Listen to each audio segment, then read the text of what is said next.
함께 볼 말씀은 고린도후서 1장입니다. 3절부터 11절까지 보겠습니다. 고린도후서 1장 3절부터 11절까지입니다. 우리 같이 읽어보겠습니다. 고린도후서 1장 3절부터 11절까지입니다. 같이 읽겠습니다. 시작. 찬송하리로다. 그는 우리 주 예수 그리스도의 하나님이시요 자비의 아버지시요 모든 위로의 하나님이시며 우리의 모든 환난 중에서 우리를 위로하사 우리로 하여금 하나님께 받는 위로로서 모든 환난 중에 있는 자들을 능히 위로하게 하시는 이시로다. 그리스도의 고난이 우리에게 넘치는 것 같이 우리가 받는 위로도 그리스도로 말미암아 넘치는도다. 우리가 환난 당하는 것도 너희가 위로와 구원을 받게 하려는 것이요 우리가 위로를 받는 것도 너희가 위로를 받게 하려는 것이니 이 위로가 너희 속에 역사하여 우리가 받는 것 같은 고난을 너희도 견디게 하느니라. 너희를 위한 우리의 소망이 견고함은 너희가 고난에 참여한 자가 된 것 같이 위로에도 그러할 줄을 알미라. 형제들아, 우리가 아시아에서 당한 환난을 너희가 모르기를 원하지 아니하노니 힘에 겹도록 심한 고난을 당하여 살 소망까지 끊어지고 우리는 우리 자신이 사형 선고를 받은 줄 알았으니 이는 우리로 자기를 의지하지 말고 오직 죽은 자를 다시 살리시는 하나님만 의지하게 하심이라. 그가 이같이 큰 사망에서 우리를 건지셨고 또 건지실 것이며 이후에도 건지시기를 그에게 바라노라. 너희도 우리를 위하여 간구함으로 도우라. 이는 우리가 많은 사람의 기도로 얻은 은사로 말미암아 많은 사람이 우리를 위하여 감사하게 하려 함이라. 아멘. 오늘 말씀은요, 찬송하리로다 라는 선포로부터 시작함을 볼 수가 있죠. 성경 프로그램으로 검색을 해보니까요, 구약 성경에는 특별히 시편에 찬송하리로다 이 말이 여러 번 나오더라고요. 또 신약에서는 이 복음서에서 예수님 향해서 칭송을 한다든지 혹은 존귀를 아끼지 않을 때 이런 표현들을 사용하는 것을 볼 수가 있습니다. 특히 예수님께서 마지막으로 예루살렘 성으로 이제 입성하시게 될 때 수많은 사람들이 나와서 혹은 예수님의 제자들이 막 종려나무 가지를 꺾어가지고 호산나 찬송하리로다. 근데 그럴 때 이 표현들을 사용하는 것을 볼 수가 있습니다.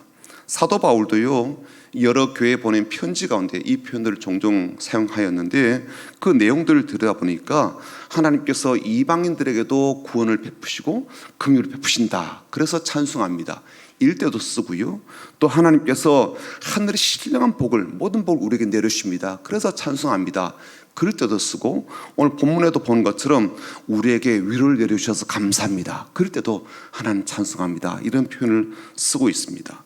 하나님께서 위로의 하나님이시고 위로의 아버지, 자비의 아버지셔서 하나님 찬송합니다. 오늘 그렇게 표현을 하고 있는 것을 알 수가 있어요. 그래서 오늘은 하나님의 위로가 어떤 것인지 그 위로에 대해서 말씀을 좀 나눠 보겠습니다. 3절은 이렇게 선언을 하죠. 찬송하리로다.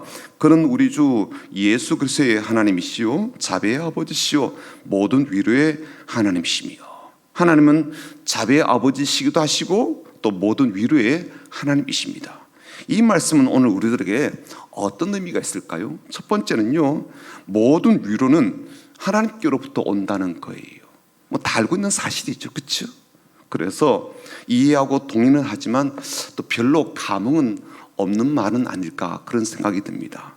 게다가 우리는 사람으로부터도요 위로를 받고 힘을 얻고 격려를 받기도 하고 응원을 받기도 합니다. 그래서 모든 위로는 하나님께로부터 온다 이 사실에 대해서 반 정도만 동의하고 인정하는 것은 아닐까 그런 생각이 들기도 해요. 어쩌면 현실에서는 사람이 주는 위로가 오히려 훨씬 더 실제적으로 다가오고 훨씬 더 감동적으로 다가온다라고 생각이 되기도 합니다. 제가 주일에도 구역장 공부할 때 잠깐 여담으로 나눈 이야기입니다만 제가 요즘 보고 있는 드라마가 있거든요. 그 본방송은 이미 종영이 되었지만 넷플릭스에서 다시 보기가 가능해서 찬찬히 한 회씩 지금 보고 있는데 우리들의 블루스라는 그러한 드라마입니다. 그 재미가 있기도 하고요, 또 감동도 있어서 그 몰입도가 장난이 아니에요. 그런데 이 드라마의 내용과 주제를 한마디로 정의하고 규정하라 그런다면 위로, 그렇게 규정할 수가 있다고 생각됩니다. 좀 더 구체적으로 표현을 하라고 한다면 깊은 상처를 안고 살아가는 수많은 인간 군상들이 있는데, 이 군상들이 만들어내는 이 관계의 아픔 속에 주는 치료제 혹은 위로, 그렇게 볼 수가 있다고 여겨져요. 드라마를 보는데요, 막 위로가 되는 거예요. 억눌린 것들이 해소가 되기도 하고, 또 인간다움이 무엇인지를 또 새롭게 보게 되기도 합니다. 그래서 그런 드라마 한 편이 어쩌면 우리에게 훨씬 더 큰 위로를 주는 것 같고 힘을 주는 것 같아요. 설교 한 편보다도 더 감동적이다, 그렇게 느껴지기도 하거든요. 반면에 하나님의 위로는 우리의 신앙적 지식이라든지 관념에 머물러 있는 것은 아닌가, 혹은 성경의 문자에만 그렇게 쓰여져 있는 것은 아닌가, 그런 착각이 들 정도입니다. 그러나 오늘 말씀은요, 명확하고 분명하게 하나님은 모든 위로의 하나님이시며 그러하게 나는 찬송한다라는 사도 바울의 고백과 그런 선포를 볼 수가 있습니다. 전 그래서 이 말씀을 이렇게 해석하고 이렇게 적용합니다. 물론 사람이 힘을 줄 수가 있어요. 그러나 진짜 힘은 하나님께로부터 온다는 거죠. 물론 사람이 위로를 줄 수가 있어요. 그렇지만 진짜 위로는 하나님께 있다는 거죠. 사람이 도와주죠. 그러나 진짜 도움은 하나님께로부터 오고, 사람이 가르쳐주고 깨우쳐지기도 합니다. 그러나 진짜 진리는 하나님께서 주신다는 거예요. 진짜 치료, 진짜 용서, 진짜 사랑은 하나님께로부터 온다는 거예요. 그러므로 뭐든 진짜는요, 하나님으로부터 오지요. 사람이 주는 것은 무조건 가짜인가, 그런 뜻은 아닙니다. 다만 하나님께서 주신 것이 오리지널이라는 거죠. 오리지널. 그리고 하나님으로부터 오거나 하나님께로부터 받는 것이어야 내가 받아도, 그리고 다른 사람에게 나누어 줘도 탈이 없습니다. 나에게도 문제가 안 되고 받는 사람에게도 유익함이 된다는 거예요. 그것이 위로라고 하는 선물이라 할지라도 내 것을 주고 내가 주었다고 생각하면 괜히 생색을 내고 싶어 하잖아요. 그리고 상대방이 내가 준 것에 대한 고마움을 표현하지 않고 잊어버리거나 그러면요, 왜 그렇게 서운해지고 섭섭해지는지 몰라요. 내가 사랑하고 내가 베풀어 주었고 내가 챙겨 주었고 내가 위로해 주었고 내가 뭔가 해 주었고 그렇게 생각하니까 괜히 생색이 나고, 그렇게 내가 한 것에 대해서 나름 기대하는 바 나를 인정해 주길 바라고 칭찬해 주길 바라는데, 그게 안 되면요 괜히 삐지는 게 우리 가운데 있는 거죠. 그런데 내가 하나님으로부터 받은 것을 전달하는 입장이 있다라고 하는 점을 스스로 잘 붙들고 있으면요, 이런 섭섭병에 걸리지 않고 이런 서운함에 사로잡히지 않죠. 하나님께서 주신 것을 나눠준다는 입장이 분명해지면 이게 관계이든 위로이든 나눔이든 탈이 없고 인간관계 문제도 도록 어려워지지는 않을 겁니다. 또한 다른 사람을 위로한다고 하는 면에서도요, 하나님께서 주시는 위로로 위로하여야 그 사람에게도 참 위로가 되고, 그 사람도 어려움 속에서 하나님께서 주시는 그 위로로 힘입어서 그 상황과 어려움을 잘 헤쳐나갈 수 있는 거죠. 자, 두 번째, 그런데 왜 하나님께서 주시는 그 모든 위로가 그렇게 내가 찬양하고 감사할 만한 그런 위로가 될까라는 거예요. 그것은요, 우리가 당하는 모든 환난 가운데 주시는 위로이기 때문입니다. 4절 한번 볼까요? 4절 같이 읽어보겠습니다. 시작. 우리의 모든 환난 중에서 우리를 위로하사 우리로 하여금 하나님께 받는 위로로서 모든 환난 중에 있는 자들을 능히 위로하게 하시는 이시로다. 사도 바울이 말한 그 모든 환난 중에서라는 상황은요, 매우 구체적 위기적 상황이었어요. 매우 힘들고 매우 어려운 그런 상황이었습니다. 8절을 보게 되면 이렇게 되어 있거든요. 형제들아, 우리가 아시아에서 당한 환난을 너희가 모르기를 원하지 아니하노니 힘에 겹도록 심한 고난을 당하여 살 소망까지 끊어지고 라고 했어요. 그러니까 그가 당한 환난은요, 힘에 겹도록 심한 고난을 당하여 살 소망까지 끊어진 그런 환난이었습니다. 그래서 아예 사형 선고를 받은 것 같고 큰 사망에 빠진 것 같았다라고 표현을 하고 있어요. 많은 돈을 투자했는데 원금을 못 건진 것은 고사하고 막대한 이자 부담을 해야 되는 상황이라면 내 인생에 대한 사형 선고를 받은 것 같지 않겠어요? 그래서 이번에도 한 가족에 그런 일이 있었지 않겠습니까? 소망이 없었어. 그래서 내 아이까지 그런 일을 벌이더라.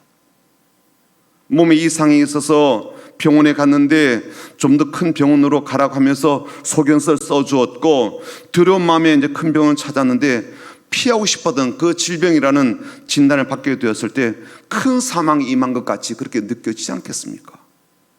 자신 혹은 가족 중에 갑작스럽게 큰 사고를 당한다든지 실직 후에 재취업을 하지 못하고 시간만 보내고 있을 때 그 마음에는 살 소망이 사라지는 것 같은 그런 상태가 아니겠어요?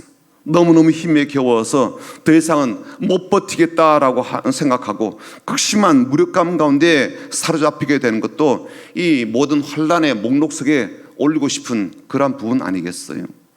그런데 그런 가운데 있는 우리에게 하나님께서 주신 위로이기에 그런 위로는 사람이 줄 수 없다라는 면에서, 또 더 나아가 그 위로를 넘치도록 풍성하게 베풀어 주신다는 면에서 사도 바울은요, 하나님을 찬양하지 않을 수 없었던 겁니다. 그렇다면 하나님께서 주신 위로가 어떤 위로였을까요? 그것은 이런 위로이거든요. 모든 일, 모든 사건에는, 모든 상황에는 하나님의 목적이 있다는 거예요. 하나님의 뜻이 있다는 겁니다. 하나님의 의도가 담겨 있다는 거예요. 이 세상은요, 절대로 우연이 없습니다. 우연이 없다는 말은요, 필연적이다 그런 의미를 넘어서서 하나님께서 통치하신다, 하나님께서 관장하신다, 하나님이 개입하신다, 하나님이 주관하신다 그런 의미예요. 그 일이 아무리 큰 문제라 할지라도, 그래서 내 힘으로는 어찌해 볼 도리가 없는 그런 문제라고 해도 그 문제, 그 일, 그 사건, 그 모든 것을 하나님이 주관하신다는 겁니다. 큰 문제를 주관하시는 그분이 작은 문제는 손대지 않고 그냥 방치하고 계실까요? 그러지 않지요.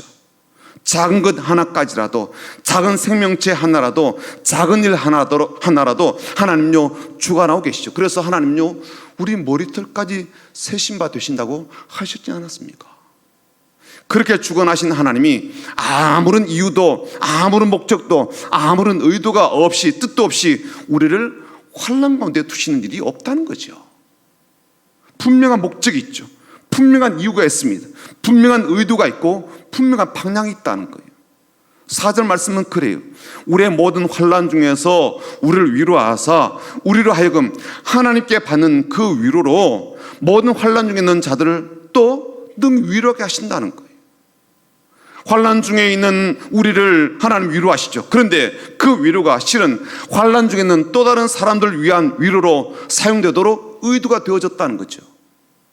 다른 이들을 위해서 위로하시고자 하는 목적이 우리의 모든 환난 가운데도 다 담겨 있고, 그 가운데 주시는 위로도 그런 방향성을 갖고 있다는 거죠. 6절이 바로 그래요. 우리가 환난 당하는 것도 너희가 위로와 구원을 받게 하려는 것이요, 우리가 위로를 받는 것도 너희가 위로를 받게 하려는 것이니, 이 위로가 너희 속에 역사하여 우리가 받는 것 같은 고난도 너희가 넉넉하게 견디고 이기게 하는 목적이 있다는 거죠. 오늘 나에게 일어나는 일들은 하나님이 나에게 구원을 베푸시고 위로 내려주시는 그런 은혜의 현장이 되겠지만, 그런데 그런 사건과 그런 사건을 통해서 주시는 위로와 은혜는 하나님이 생각하고 계시는 또 다른 사람, 또 고난 속에 있는 사람을 격려하고 위로하고 견뎌내도록 응원하기 위한 목적을 따라 사용된다는 거죠. 모든 고난에 하나님의 뜻이 있습니다. 모든 환난에 하나님의 뜻이 있습니다. 모든 큰 어려움에도 하나님의 뜻이 분명하게 있습니다. 나를 향한 뜻도 있고요, 또 하나님께서 위로하시고자 하는 또 다른 누군가를 위한 목적도 있습니다.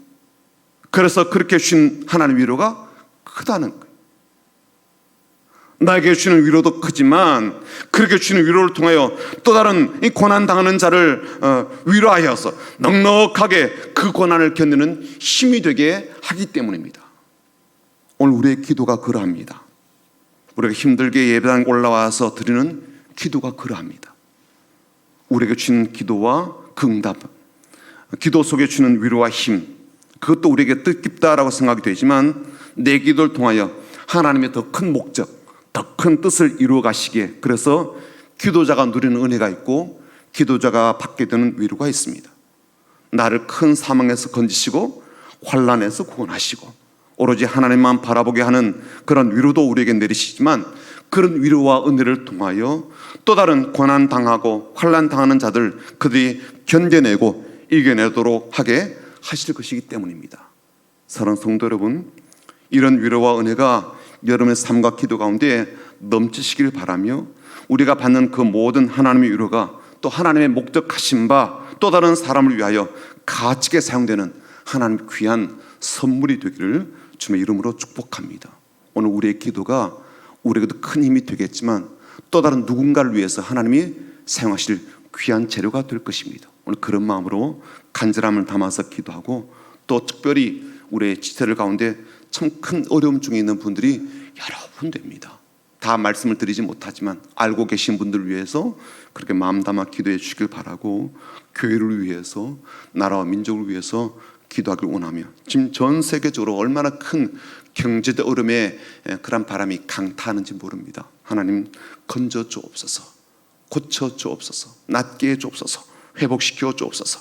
우리의 주신 이 위로가 그들에게도 계속해서 임하게 되어서 스스로 목숨을 끊는 이러한 일이, 이런 비극이 다시는 없도록 하나님 도와달라고 간절히 기도했으면 좋겠습니다. 오늘 그런 마음으로 간절히 기도하고요, 또 더불어서 우리가 이 하루도 하나님께서 주신 그 위로로 나락한 승리를 이루어낼 수 있도록 하나님 우리를 도와달라고 그렇게 기도하면 좋겠습니다. 같이 마음을 모아서 우리 한번 주님이라고 간절히 부르짖고 기도하며 나아갑니다.